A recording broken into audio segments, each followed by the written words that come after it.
Hello বন্ধুরা, প্রতিদিনের মতো আবারও চলে এসেছি আর একটা রেসিপি নিয়ে। আজকের পর্বে আমি নিয়ে চলে এসেছি একটা টিফিন রেসিপি। তো খুবই কম সময়ে এবং বাড়িতে থাকা মাত্র দুটো তিনটে উপকরণ দিয়ে আপনারা এটা তৈরি করে নিতে পারবেন। আসসালামু আলাইকুম বন্ধুরা, শান্তির ব্লগ অ্যান্ড রান্নায় জানাই সবাইকে স্বাগত। তো চলুন রেসিপিতে যাওয়া যাক। আমি এখানে নিয়েছি আটা। হ্যাঁ বন্ধুরা, আমি এখানে নিয়েছি আটা, আর এখানে আমি 1 বাটি আটা নিয়েছি। আর এখানে নিয়েছি পাউডার দুধ, আর এখানে চিনিকে গুঁড়ো করে নিয়েছি, আর নিয়েছি ঘি। এরপর আমি এখানে দেখুন এই বাটিটা মাপ করে নিয়েছি আমি 1 বাটি আটা। আপনারা আপনাদের প্রয়োজন যতটুকু ততটুকু নেবেন।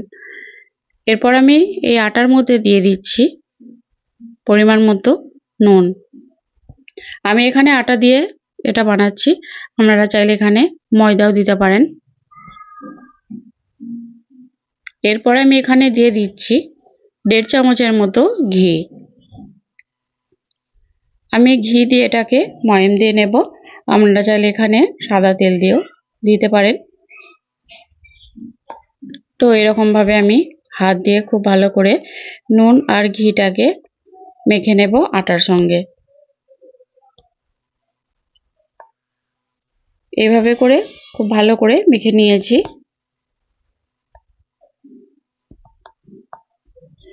এরপর আমি এটা অল্প অল্প পানি দিয়ে একটা ডো তৈরি করে নেব, যেভাবে আমরা পরোটা, লুচি, রুটি বানাই সেভাবে। একবারে পানিটা দেব না, অল্প অল্প করে এইভাবে করে একটা সফট ডো তৈরি করে নেব। তো এইভাবে দিয়ে দিচ্ছি। বন্ধুরা, এই রেসিপিটা খেতে দুর্দান্ত লাগে। বাচ্চারা তো খুবই বেশি পছন্দ করবে। এটা বড়দের টিফিনে বা বাচ্চাদের স্কুলের টিফিনে এটা দিতে পারেন, দুর্দান্ত খেতে লাগে। তো দেখুন এরকম একটা সফট ডো তৈরি করে নিয়েছি, এই দেখুন। এরপর আমি এটাকে রেস্টে রেখে দেব 5 মিনিটের জন্য। তো এরপর আমি এটাকে একটা ঢাকনা দিয়ে ঢেকে রেখে দিলাম। এরপর আমি এখানে একটা কাচের বাটি নিয়েছি, আর এখানে আমি নিয়েছি ফ্রেশ নারকেল কোড়া, আর ওই পাউডার দুধ আর চিনিকে গুঁড়ো করে নিয়েছি। তো আমি প্রথমে দিয়ে দিচ্ছি, আমি এখানে 2 চামচ নারকেল কোড়া নিয়েছি, আর এখানে আমি দিয়ে দেব 4 চামচের মতো পাউডার দুধ। আমি এখানে নারকেল কোড়া দিয়েছি। আপনাদের হাতের কাছে যদি তিল থাকে বাড়িতে, সেটাকে ভেজে এর মধ্যে দিতে পারেন, এটাও খেতে বেশ ভালো লাগবে। এরপর আমি এখানে আবার দিয়ে দিচ্ছি 4 চামচ চিনি। চিনিটাকে একটু আমি মিক্সি জারের মধ্যে একটু গুঁড়ো করে নিয়েছি, দিয়ে দিলাম চিনি। এরপর আমি সবগুলো উপকরণ চামচ দিয়ে খুব ভালো করে এভাবে মিশিয়ে নেব।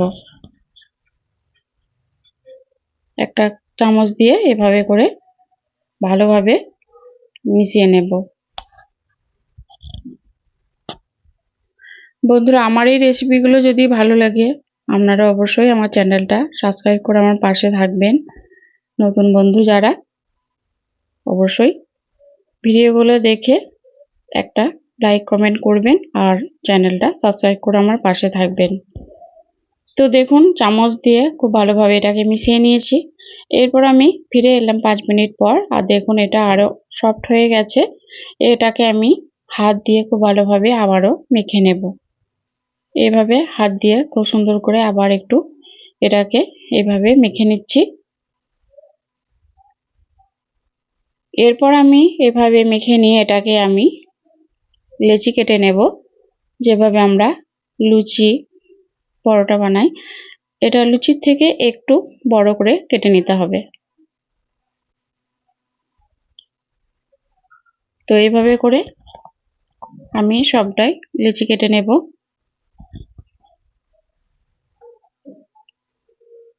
তো লেচিগুলো আমি দেখুন কেটে নিয়েছি।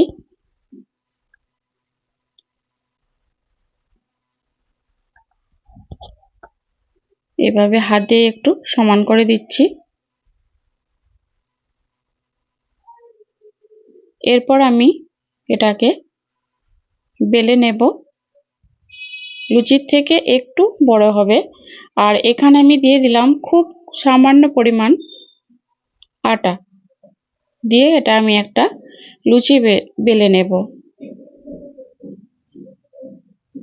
তো দেখুন এভাবে একটা লুচি বেলে নিয়েছি। আর এগুলো খুব বেশি পাতলা বেললে হবে না, একটু মোটা ধরনের বেললে এটা বেশ ভালো ফুলবে। তো দেখুন এভাবে করে আমি দুটো লুচি বেলে নিয়েছি। এরপর আমি এখানে যে পুরটা তৈরি করেছিলাম, নারকেল আর পাউডার দুধ, চিনি গুঁড়ো, এটা আমি এর মধ্যে দিয়ে দিলাম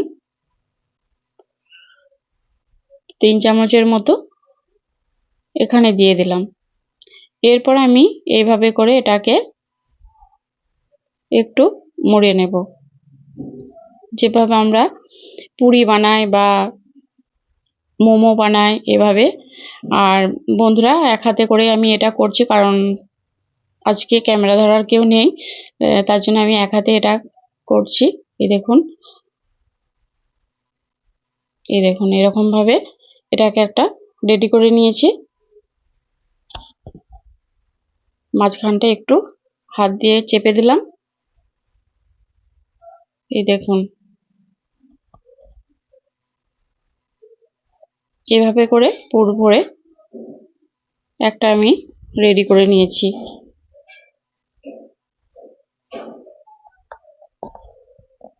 এরপর এর উপর সামান্য পরিমাণ আটা ছিটিয়ে দিলাম। এরপর আমি আলতো হাতে মাঝখানটা শুধু একটু বেলে নেব।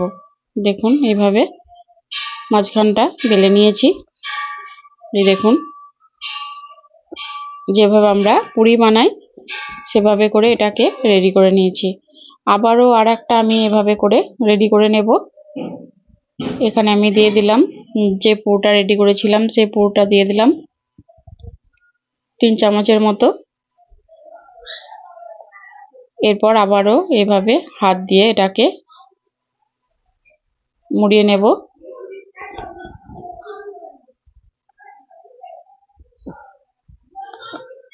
তো এক হাতে ক্যামেরা ধরা বা এক হাতে এটা এভাবে রেডি করা খুবই একটু অসুবিধা হচ্ছে, তাও কিছু করার নেই।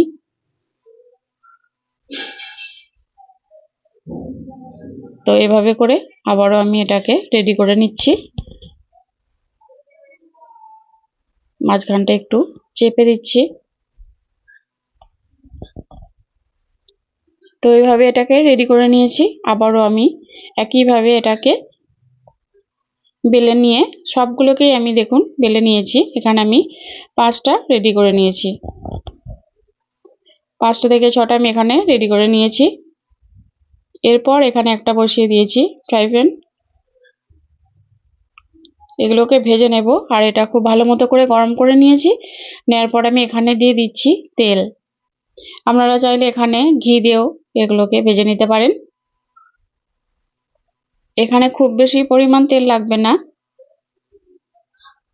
অল্প তেলেই এগুলো ভাজা হয়ে যাবে। দিয়ে দিলাম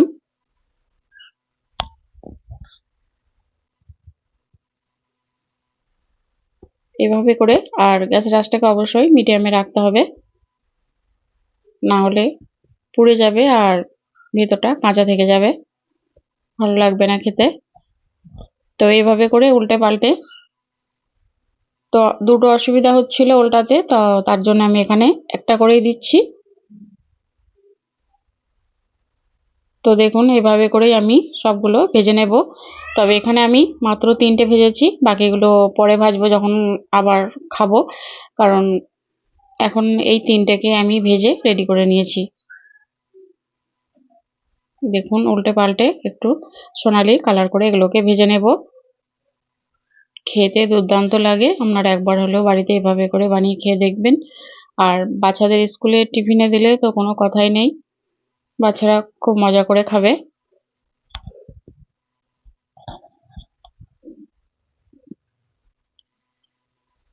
এইভাবে একটু টিপে টিপে এগুলোকে ভেজে নিচ্ছি।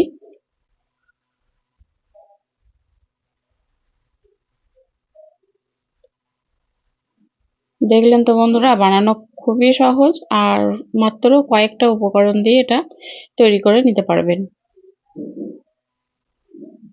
খুব একটা বেশি তেলও লাগে না এগুলো ভাজতে, খুব কম তেলেই এগুলো ভাজা হয়ে যাবে।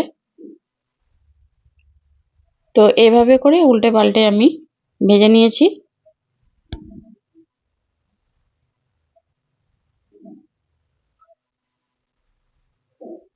তো আবারও আর একটাকে আমি এভাবে রেডি করে নেব।